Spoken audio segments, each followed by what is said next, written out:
Hello, everybody. This is Jacqueline with Vibrational Energy Solutions, and I'm here with you today. And I'm noticing that today is International Women's Day, and today is a day to fully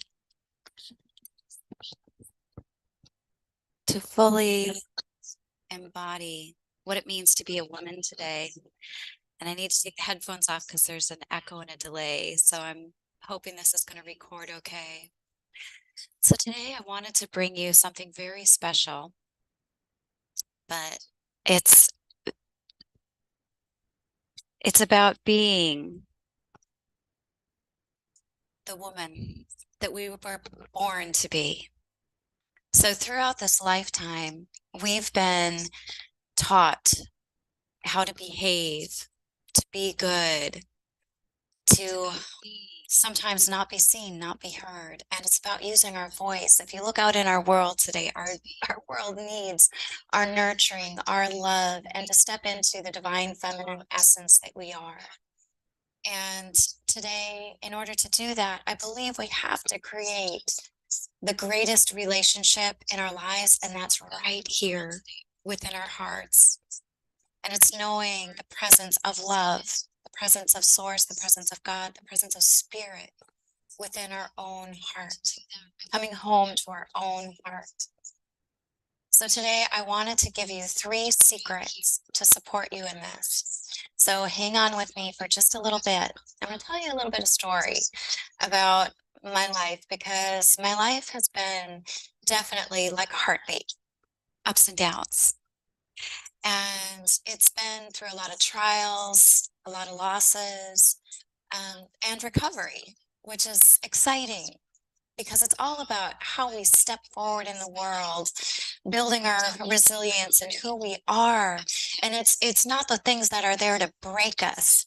It's those things are there to make us. So whatever's showing up in your world today, I know sometimes we get hit with more times than I can count. And as we stand back up, we become stronger and stronger. And so that's my message today on this International Women's Day, is to step in to the love that you get to be in the world and know the unconditional love of yourself, just like you would know it for an animal. Mr. Gizmo, hello there, buddy. um, and I want to share with you that my story, like I said, it came from being knocked down over and over and over again.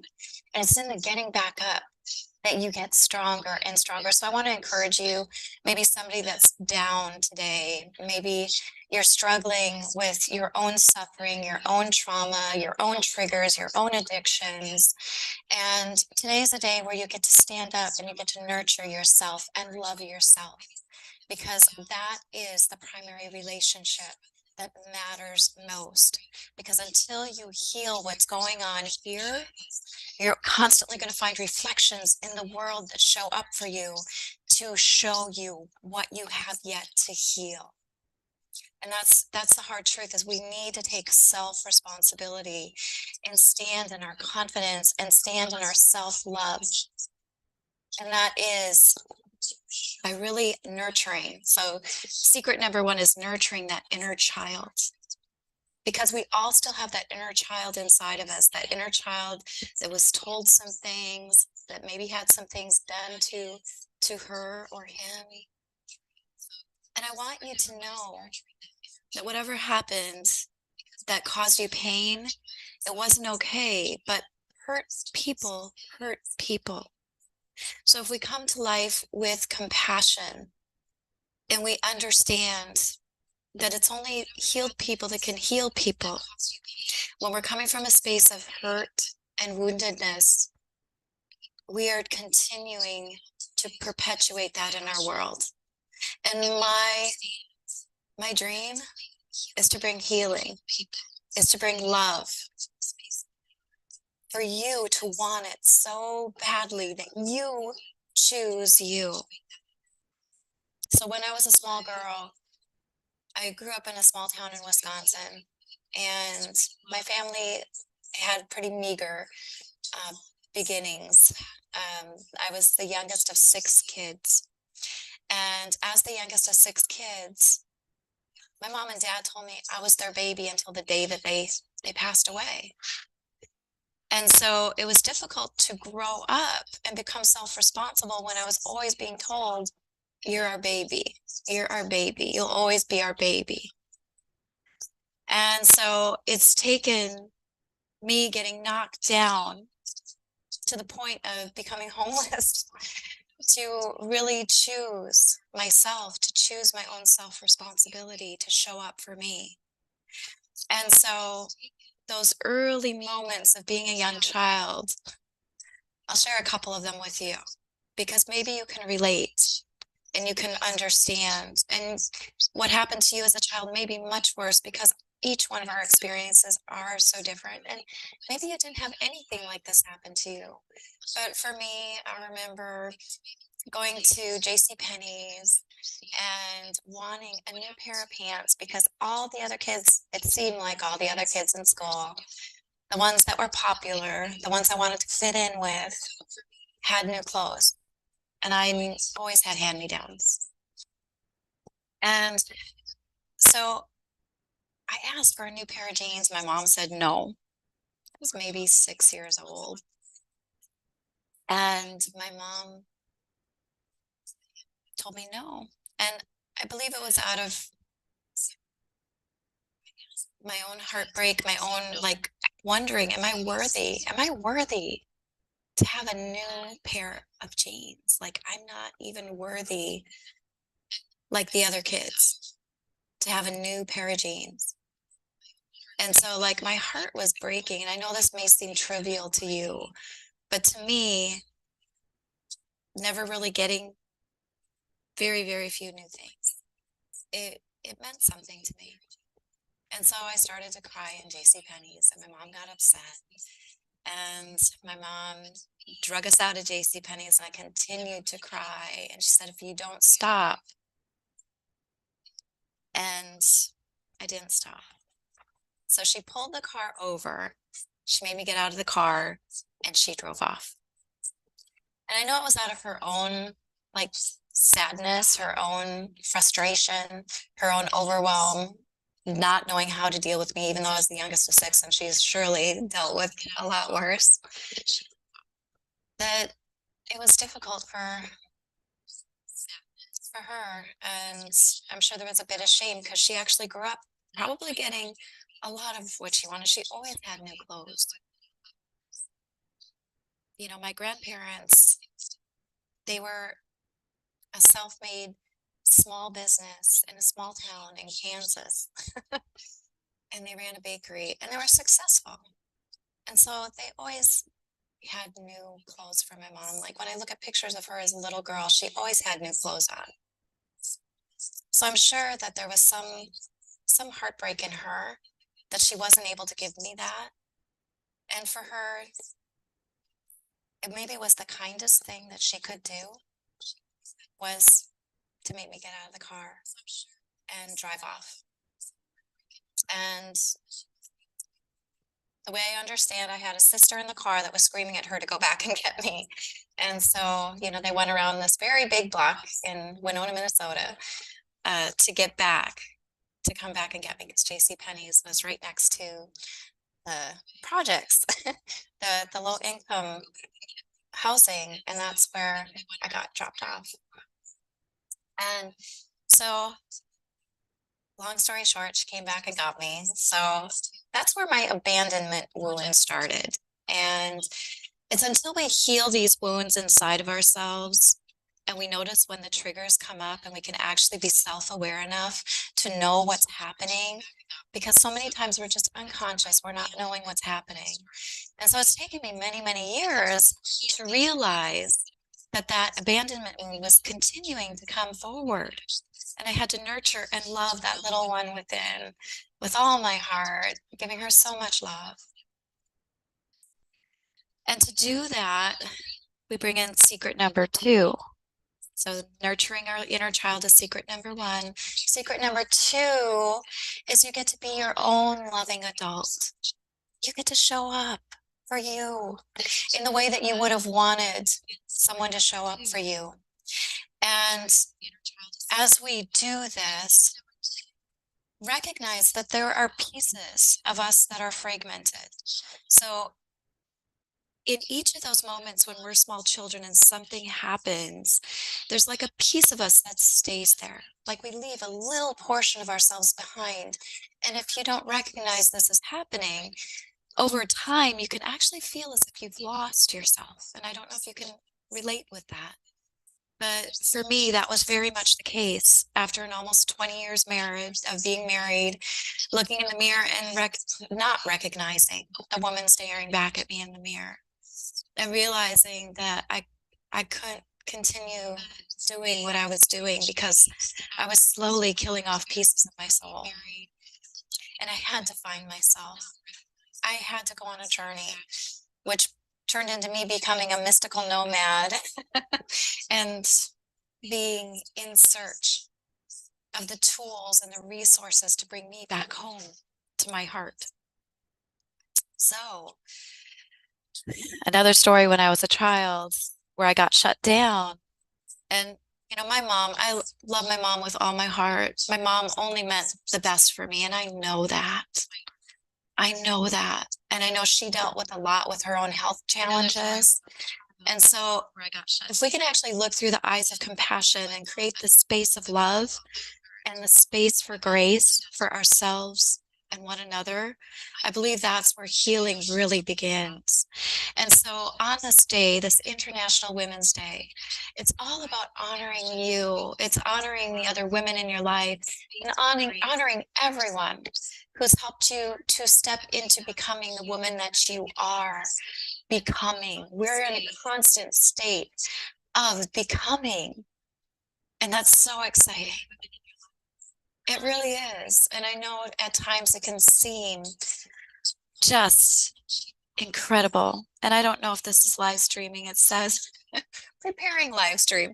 So I don't even know that we're actually on right now. I hope we are because I said we were. But I remember being at my grandparents' house and I was playing with some bobby pins. For some reason, my grandmother, this is kind of sadistic, but she would leave like a little jar of hairpins next to the outdoor outlet. And I was curious. So that's another trick for honoring your inner child for tip number 1 is you want to stay in the wonderment, the playfulness, the curiosity of a child. Because that's where we renew our soul, is bringing that back, that playfulness to our lives. So for you today, just taking you into my story a little bit. And this is a journey that I've had done lots of work to heal. Like I cried so many tears. I did so many breathwork sessions where I screamed and I cried and I held myself and I came back home. And I want that for you so badly. You are a blessing in our world and I'm so grateful for you. So in coming back to my story, I stuck one of those hairpins in the outdoor outlet and fried my finger. So I basically electrocuted my finger and was so scared. My finger was black and I was crying. And I come in the side back patio door at my grandparents' house and my mother says, "Be quiet, you're going to wake your grandfather." There was no concern over what happened to my hand. It was just like, oh my God, don't do this to me. She was deathly afraid of my grandmother. My grandmother became a very, very young mother and young wife. And I believe there was some resentment that she harbored for my mom. And, you know, we can put these stories together and actually start to create, like putting the pieces of the puzzle together to start to understand, you know, and help grow that compassion. And I have so much love for my mother. I have so much love for my grandmother. I don't know what it would have been like to be a very young teenager getting pregnant and getting married, and basically having that be part of your youth. And that was pretty commonplace back in that time. So I am sending so much love to you if you're learning to grow your compassion for someone that hurt you in your life, because I believe that's part of the journey. Forgiveness is such a huge piece. We get to forgive ourselves for any limiting beliefs that we created over time, that we didn't matter, that we weren't lovable, that we weren't enough, that we couldn't be seen, couldn't be heard. Because standing as women today, our world needs us to show up, to be that space of love, to be in that space of love. And that's what I want for you today. And tip number 3 is aligning with your higher selves, your soul self, knowing God within you, bringing presence and love in. That is what I want for you today, is to have the ability to have the awareness that you get to choose. You get to choose that, and to turn your wounds into wisdom, and to increase your level of love, expand that level of love in your own heart, in your own life. So then you can share it with the others in your life, like putting that oxygen mask on the airplane on yourself first, so you're able to give to others. We have to heal ourselves, so then we can share that love, because we can only receive the amount of love that we're willing to be for ourselves. So that's what I wanted to share with you on this beautiful International Women's Day of 2024. I am sending so much love your way. I'm Jacqueline Bamanick with Vibrational Energy Solutions, the creator of the Doorway to Your Divine Destiny. I'm a recovery and resilience mentor here in Los Angeles, the City of Angels. I also work with TMS, which is transcranial magnetic stimulation for depression and anxiety disorder, at a clinic here in Los Angeles, so in North Hollywood. So if you would like to reach out to me, I welcome you to do so. You can feel free to text me at 480-418-8871. That's 480-418-8871.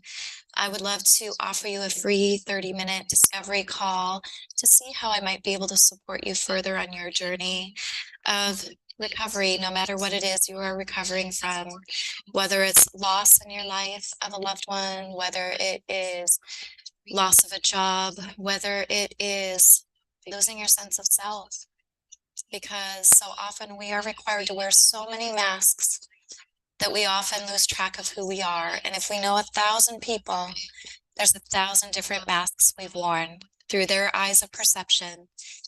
Everyone sees us differently, how we've shown up in our world. And you get to be the hero of your story, to be your authentic self, to be the victor of your life, and transcend the victimhood, transcend the helplessness that we've endured during our lifetime.